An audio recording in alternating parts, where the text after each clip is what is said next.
오늘 본문 말씀 우리가 함께 한 번 더 읽어보는 시간을 갖도록 하겠습니다.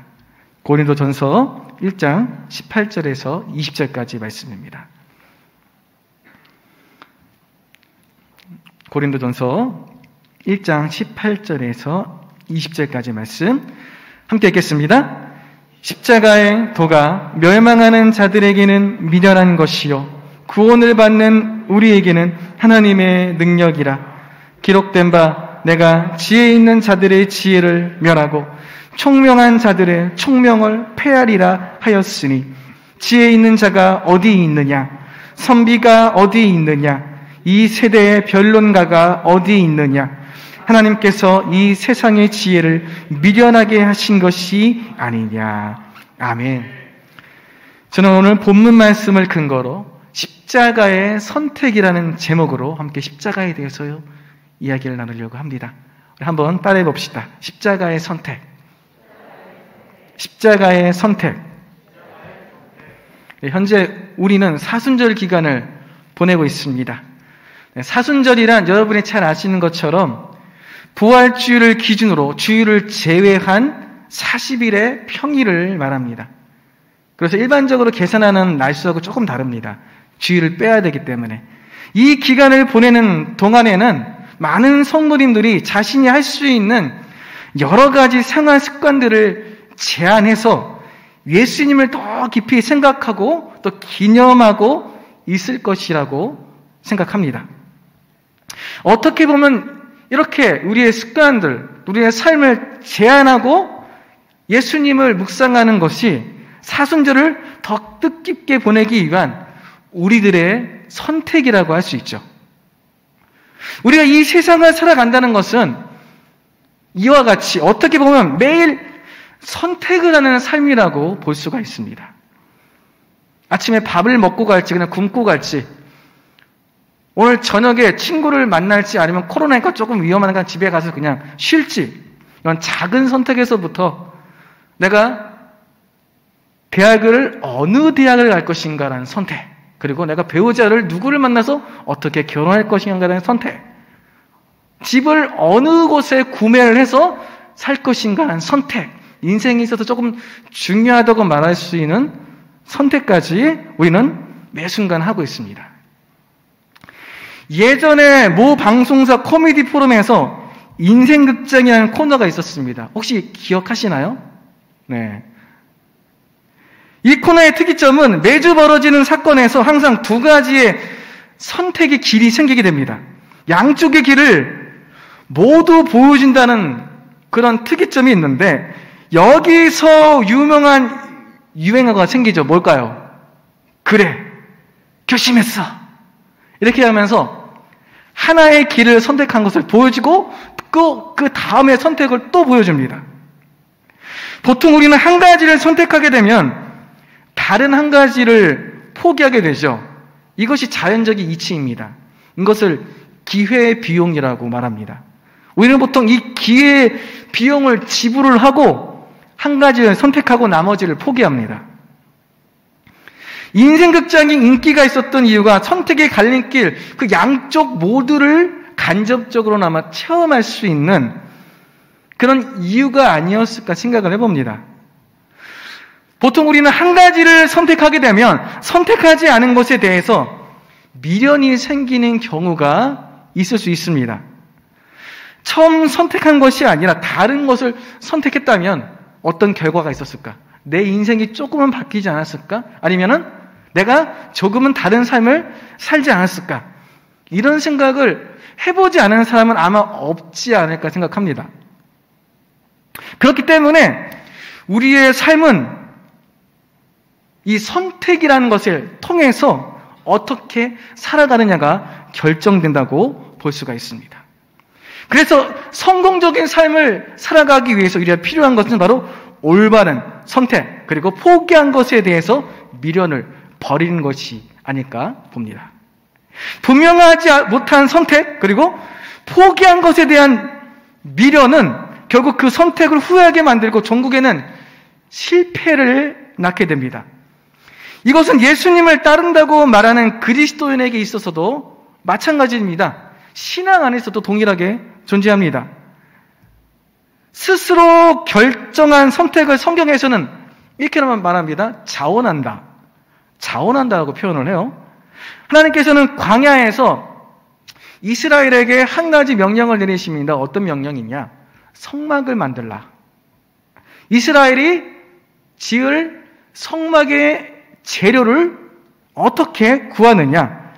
바로 성막의 재료를 자원에서 드리는 제물들로 만들기 시작합니다. 출애굽기 35장 21절 말씀을 보면 마음이 감동된 모든 자와 자원하는 모든 자가 와서 회막을 짓기 위하여 그 속에서 쓸 모든 것을 위하여 거룩한 옷을 위하여 예물을 가져다가 야훼께 드렸으니 35장 29절 말씀에 마음에 자원하는 남녀는 누구나 야훼께서 모세의 손을 빌어 명령하신 모든 것을 만들기 위하여 물품을 드렸으니 이것이 이스라엘 자손이 야훼께 자원하여 드린 예물이니라. 여기에서 중요한 것이 있습니다. 성막을 지을 재료는 자원한 것들이었어요. 자원하지 않은 것들은 받지 않으셨다는 거죠. 이렇게 자원하여 예물을 드릴 수 있었던 이유는 하나님께서 이 본문에 나왔던 것처럼 그 마음을 감동시키셔서 스스로 결정하여 선택을 할 수 있었기 때문입니다. 그런데 여기서 궁금한 것이 한 가지 생깁니다. 지금 이들이 광야로 나오기 전에 어떤 삶을 살았죠?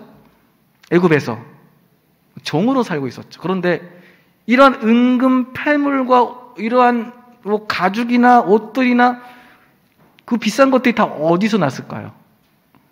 이게 다 어디서 났을까? 어떻게 성막 재료에 쓸만한 귀한 물품들을 가지고 있을 수 있었을까요?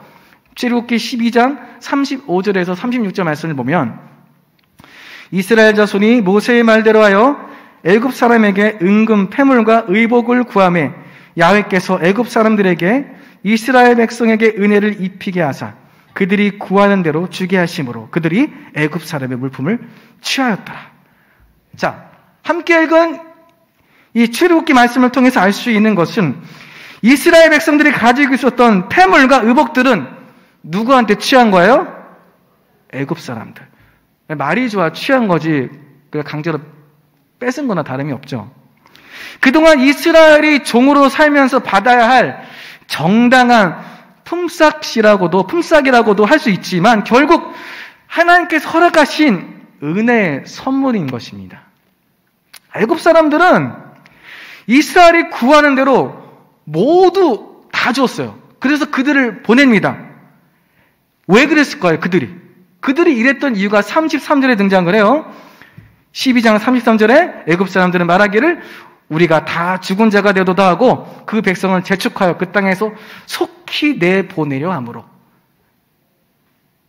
애굽 사람들에게 이스라엘 백성들은 재앙의 상징입니다. 재앙을 가져다 주는 존재들에 불과해요. 그러니까 어떻게 됩니까? 빨리 내쫓아야 돼요. 그래서 얼른 먹고 떨어져. 얼른 먹고 가. 뭐 달라고? 다 가져가. 그러니까 빨리 가기만 해. 속히 내버려 하였기 때문에 달라는 건 모두 다 주었습니다. 이스라엘이 가지고 있었던 귀한 보석과 물품들은 결국 조금 전에 말씀드렸던 것처럼 하나님의 은혜로 받게 된 것이죠.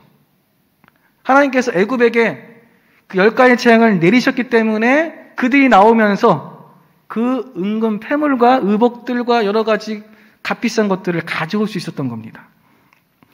그렇기에 이스라엘은 자원하여 자신이 가지고 있던 귀한 것을 하나님께 당연히 드릴 수 있었겠죠. 하나님께 받은 거니까. 이것은 어떻게 보면 너무나 당연한 겁니다. 당연한 거예요. 그렇게 스스로 선택하여 드렸기에 그 물품을 통하여 성막을 만드는 책임 역시 이들이 지게 됩니다. 그리스도인들이 하나님 앞에 자원하여 드릴 수 있는 이유도 이와 마찬가지예요. 애굽에서 나온 이스라엘 백성들은 방금 전에 이것을 물품을 취했기 때문에 조금 더 마음을 쉽게 드릴 수 있었을까요? 사실 지금을 살아가는 우리들도 하나님의 은혜 아니었으면 건강도 없고 물질도 없고 시간도 없고 사람들과의 관계도 없습니다.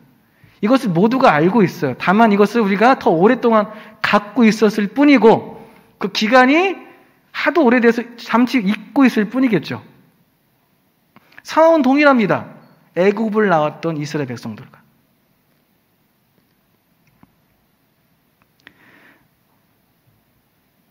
우리의 모든 삶의 결국은, 그리스도인의 모든 삶의 결국은 하나님의 은혜로 받은 것임을 잊지 마시길 부탁드리겠습니다.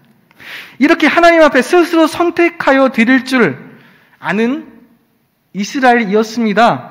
하지만 그런 이들도 그들이 등 떠밀려 선택했다고 생각하는 일이 있습니다. 그것이 뭘까요? 출애굽기에 너무나 많이 등장을 해요. 그것은 바로 애굽을 나오는 일이었습니다. 출애굽 자체가 이들에게는 내가 선택한 것이 아니라 등 떠밀려 나온 것이었어요. 스스로 선택하지 않고 등 떠밀려 하는 일에는 반드시 따르는 것이 있습니다. 뭘까요? 문제가 생기면 책임을 지지 않고 그 책임을 전가하는 거죠. 민수기 14장 1절에서 4절 말씀을 보면 온 회중이 소리를 높여 부르짖으며 백성이 밤새도록 통곡하였더라. 이스라엘 자손이 다 모세와 아론을 원망하며 온 회중이 그들에게 이르되 우리가 애굽 땅에서 죽었거나 이 광야에서 죽었으면 좋았을 것을 어찌하여 야훼가 우리를 그 땅으로 인도하여 칼에 쓰러지게 하려 하는가? 우리 처자가 사로잡히리니 애굽으로 돌아가는 것이 낫지 아니하랴? 이에 서로 말하되 우리가 한 지휘관을 세우고 애굽으로 돌아가자 하며 애굽에서 나온 다음에 이스라엘 백성들 문제가 생기기만 하면 이야기를 빼놓지 않고 합니다. 그러길래 내가 뭘 했냐, 나오지 말자고 했는데 왜 자꾸 나오라고 해가지고 결국 일을 이렇게 만들어버려. 이렇게 항상 책임을 모세와 아론에게 떠밀어버립니다. 결국은 그 책임을 하나님께 떠넘기는 거죠. 이것은 단지 이스라엘의 문제만은 아닙니다. 지금 우리들에게도 동일하게 해당되는 것입니다.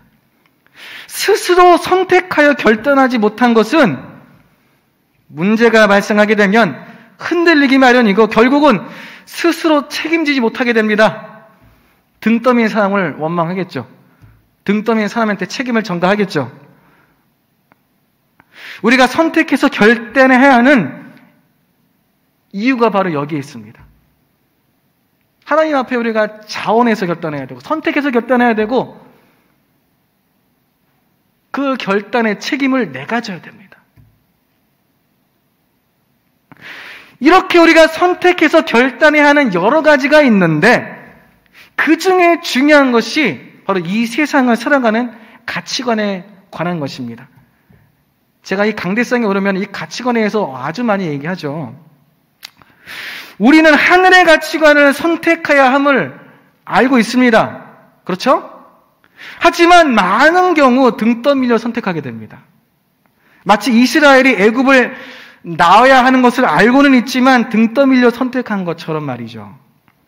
그런 경우 하늘의 가치관을 선택한 것으로 인해 발생하게 되는 세상에서 여러 가지 힘들고 어려운 상황, 그 상황에 대해서 흔들리고 불안해하고 이스라엘처럼 책임을 전가합니다.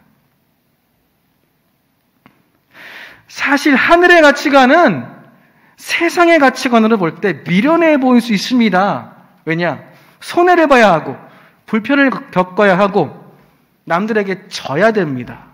저도 좀 지기 싫어하는 성미긴 한데 보통 다 그러지 않나요? 그런데 그것을 꺾어야 됩니다. 내 기본적인 성품마저도 반대 성향으로 가야 되는 경우가 생기게 돼요. 너무 불편하죠? 편하지가 않습니다. 오히려 세상의 가치관을 가지고 지혜롭게 살아가는 것이 더 편합니다. 사실이죠. 돈이 많으면 편한 게 사실입니다. 그렇죠? 차도 더 커지면 커질수록 편한 게 사실입니다. 집도 평수가 넓어지면 넓어질수록 편한 게 사실입니다.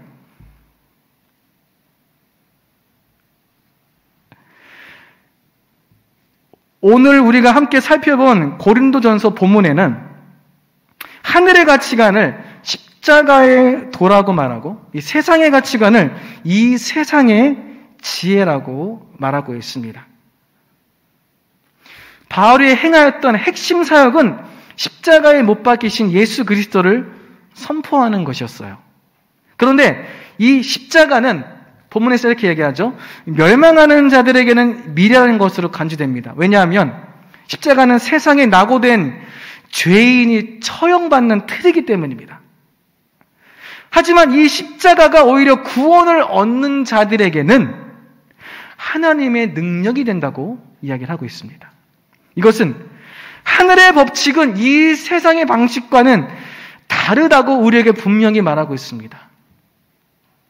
그렇기에 성도들이 살아가는 삶이 어디에 속해 있느냐에 대한 하나님의 평가, 우리의 삶이 하늘에 속해 있는지 땅에 속해 있는지에 대한 하나님의 평가 기준은 결국 우리가 그리스도인으로서 감당해야 할 희생이나 가치관에 대해 내가 어떤 선택을 하는가에 달려있다고 말할 수 있죠.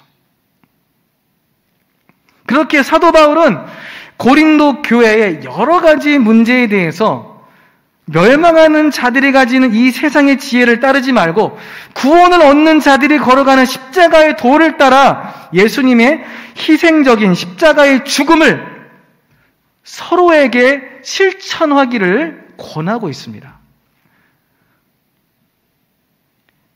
이러한 십자가의 선택을 히브리서는 우리에게 이렇게 말합니다. 히브리서 12장 1절에서 3절 말씀을 보면 이러므로 우리에게 구름같이 둘러싼 허다한 증인들이 있으니 모든 무거운 것과 얽매이기 쉬운 죄를 벗어버리고 인내로써 우리 앞에 당하는 경주를 하며 믿음의 주요 또 온전하게 하시는 이인 예수를 바라보자. 그는 그 앞에 있는 기쁨을 위하여 십자가를 참으사 부끄러움을 개의치 아니하시더니 하나님 보좌 우편에 앉으셨느니라.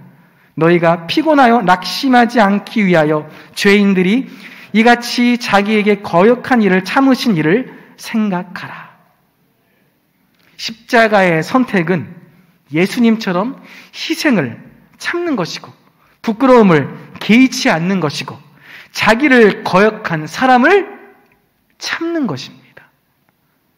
예수님은 이 십자가를 선택하셨기에 고난이라는 책임도 지셨습니다. 그렇기에 우리도 십자가의 선택에 따르는 고난도 버티고 견딜 수 있어야 한다고 방금 읽었던 히브리서는 말하고 있습니다. 이스라엘처럼 원망하고 불평하며 애굽을 그리워해서는 안 된다는 것이죠. 마치 내가 선택하지 않은 것처럼 등 떠밀려 나왔던 것 같이 행동해서는 안 된다는 겁니다. 등 떠밀려 행동하는 것의 목표는 뭐냐? 좋은 것은 내가 취하고 나 등 떠밀려 나오긴 했는데 좋은 것이 생기면 내가 선택한 거야.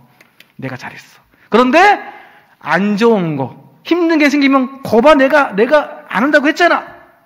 회피하는 거. 하나님께서는 우리의 선택을 책임지길 원하십니다.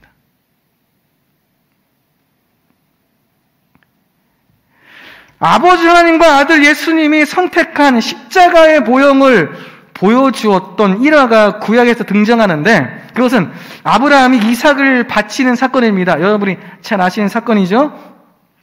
그런데 이 이야기 끝에는 하나님께서 직접 이삭을 대신할 제물을 준비하셨다고 나옵니다.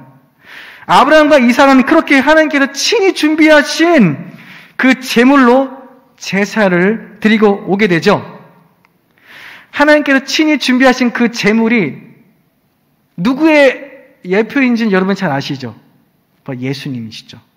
그 제물이 예수님이시라는 것을 이미 많은 설교를 통해서 분명히 들으셨을 겁니다. 예수님은 속죄제물로서 하나님 앞에서 우리의 모든 원죄를 씻어주셨습니다. 그리고 속건제물로서 우리 행위의 모든 죄와 허물을 청산하셨고 또한 번제물로서 우리가 하나님을 온전히 예배하고 찬양하며 살게 하셨고 마지막으로 화목제물로서 우리가 하나님과 교제하며 영원히 화목하도록 해주셨습니다. 선지자 이사야는 우리를 위해 십자가에 선택을 하신 예수님의 모습을 이렇게 표현하고 있습니다. 이사야 53장 4절에서 6절. 그는 실로 우리의 질고를 지고 우리의 슬픔을 당하였거늘 우리는 생각하기를 그는 징벌을 받아 하나님께 맞으며 고난을 당한다 하였노라. 그가 찔림은 우리의 허물 때문이요 그가 상함은 우리의 죄악 때문이라. 그가 징계를 받음으로 우리는 평화를 누리고 그가 채찍에 맞음으로 우리는 나음을 받았도다. 우리는 다 양 같아서 그릇 행하여 각기 제 길로 갔거늘 야훼께서는 우리 모두의 죄악을 그에게 담당시키셨도다. 이사야 말씀을 통해 알 수 있는 예수님의 십자가의 선택은 우리의 연약한 것을 친히 담당하시고 병을 짊어지시기 위함이었고 우리의 온전하지 못한 행동과 생각, 말들의 허물을 청산하시기 위함이었고 우리가 마땅히 받아야 할 징계를 대신 받기 위함이었고 우리의 영혼과 육신 모두를 새롭게 하고 치유하시기 위함이었습니다. 이것을 위해 예수님께서는 십자가를 선택하시고 그 책임을 감당하셨습니다. 그래서 십자가의 도가 우리에게 구원이 된 것입니다. 예수님께서는 십자가의 그 도를 가시며 자신을 따른 이들에게 이렇게 말씀하십니다. 마가복음 8장 34절 말씀. 무리와 제자들을 불러 이르시되 누구든지 나를 따라오려거든 자기를 부인하고 자기 십자가를 지고 나를 따를 것이니라. 예수님께서는 분명히 우리에게 말씀을 하십니다. 누구든지 나를 따라오려거든 자기를 부인하고 자기 십자가를 지고 따라야 한다고. 자기를 부인한다는 것은 이 세상의 지혜, 다시 말해 내 욕심을 만족시켜줄 수 있는 이 세상의 가치관을 버린다는 것을 뜻합니다. 자기 십자가를 진다는 것은 예수님이 지셨던 그 크기의 희생, 예수님의 희생을 말하는 것이 아니라 내 신앙의 분량, 내 믿음의 분량, 그 믿음의 분량 안에서 감당할 수 있는 크기의 희생을 감당한다는 것입니다.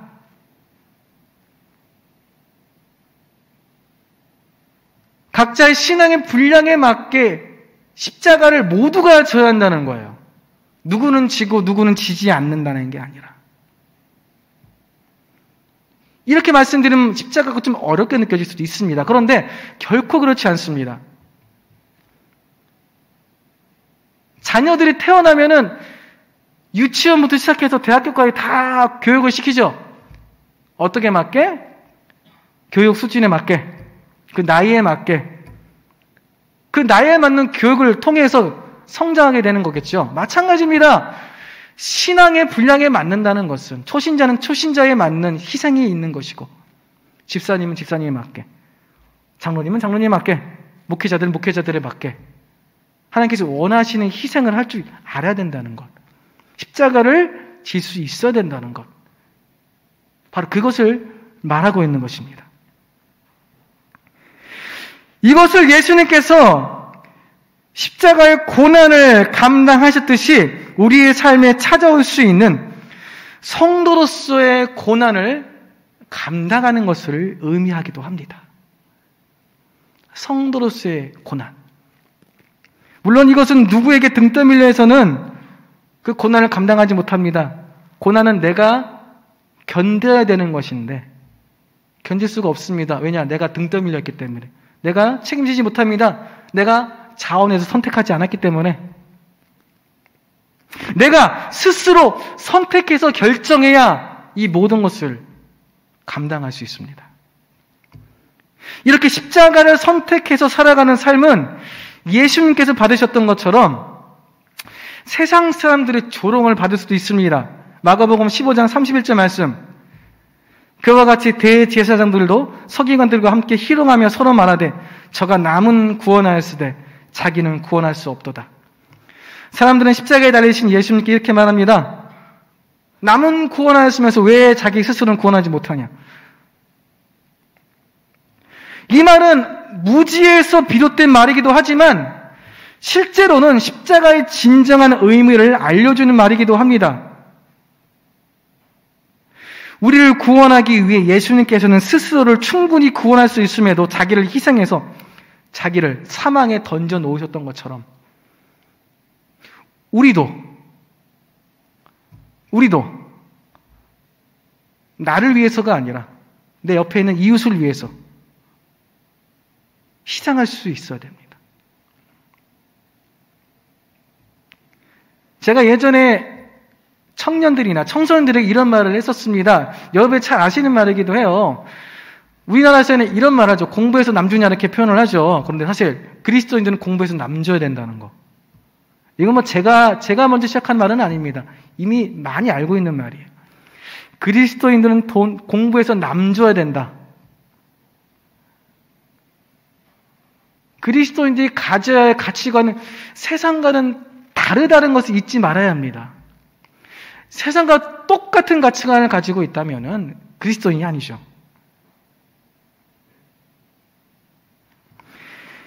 예수님을 따르는 우리들 역시 내 옆에 있는 사람의 이익을 위해 나의 이익을 포기할 수 있어야 됩니다. 세상의 조롱 속에서도 묵묵히 우리가 걸어가야 할 길을 걸어가야 합니다. 히브리서 말씀처럼 인내로서 우리 앞에 당한 경주를 하며 믿음의 주여 또 온전하게 하신 이인 누구를 바라봐야 한다고요? 예수를 바라봐야 합니다. 지난 2월 17일 수요일부터 사순절이 시작되어 오늘은 15일 차가 되는 날입니다. 사순절을 맞아 우리를 위해 예수님께서 감당하셨던 십자가를 우리는 더 깊이 묵상해야 됩니다. 그 묵상은 단순히 생각에만 머무는 것이 아니라 우리 삶 속에서 예수님께서 하셨던 십자가의 선택을 따라 그렇게 살아가야 합니다. 십자가는 학교에서 배우는 도덕책 이야기가 아닙니다. 우리의 삶과 상관없는 그저 착한 사람으로 살아가기 위한 좋은 지침이 아닙니다. 십자가를 교회에서 하도 많이 들어가지고 성도님들을 삶에서는 다가오지가 않는 경우가 참 많습니다. 머리로는 이미 알고 있는데 머리로 알고 있고 내가 이미 많이 들었기 때문에 나는 그렇게 살고 있다고 나 스스로 믿어버리는데 실제로는 그렇지 않다는 거.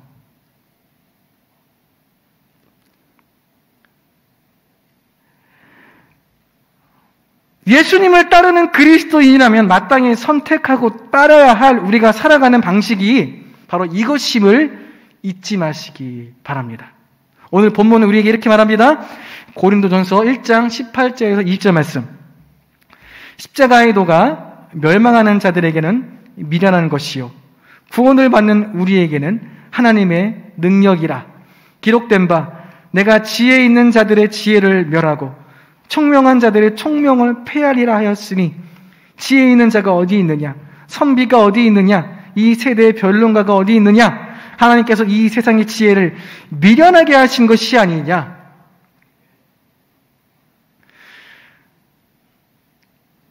예수님께서 우리에게 말씀하셨듯이 세상이 우리를 어떻게 본다고 할지라도 주변의 사람들이 우리를 어떻게 본다고 할지라도 자기를 부인하고 자기 십자가를 지고 예수님만 따르기로 작정하는 십자가의 선택을 하시는 우리가 모두가 되시기를 주님의 이름으로 부탁드리겠습니다. 하나님의 가치관 안에서 이 세상의 지혜는 방금 읽었던 본문 말씀처럼 아무 쓸데가 없는 겁니다. 미련한 것이라고 표현하고 있습니다. 그 미련한 것에 우리는 매달릴 필요가 없습니다. 더 위의 것을 추구하고 더 위의 것을 위해서 우리가 예수님과 같이 예수님을 닮아가는 그리스도인으로 살아갈 함을 잊지 마시길 주님의 이름으로 부탁드리겠습니다. 그렇게 우리가 이 사순절을 보내며 십자가를 더 묵상하는 시간을 갖겠습니다. 기도하겠습니다.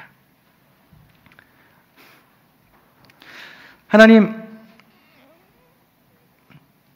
사순절 15일 차를 맞이하여 예수님께서 지셨던 그 십자가에 대해서 다시 한번 우리가 함께 알아봤습니다. 예수님께서 선택하셨던 그 십자가, 그것은 예수님만 선택해야 할 십자가가 아니라 예수님을 믿고 따르는 작은 예수라 불리는 그리스도인들이 당연하게 따르고 걸어가야 할 길임을 우리가 잊지 않게 해주시고 이 사순절 기간뿐만이 아니라 1년 365일 주님만을 바라보고 주님만을 쫓아가는 그런 믿음의 길을 우리가 놓치지 않고 살아갈 수 있도록 인도하여 주시옵소서. 이 밤에 우리가 그러한 믿음의 결단을 주 앞에 드리는 그러한 시간이 되도록 성령께서 역사하여 주시옵소서. 모든 말씀 살아계신 예수님의 이름으로 기도드립니다. 아멘.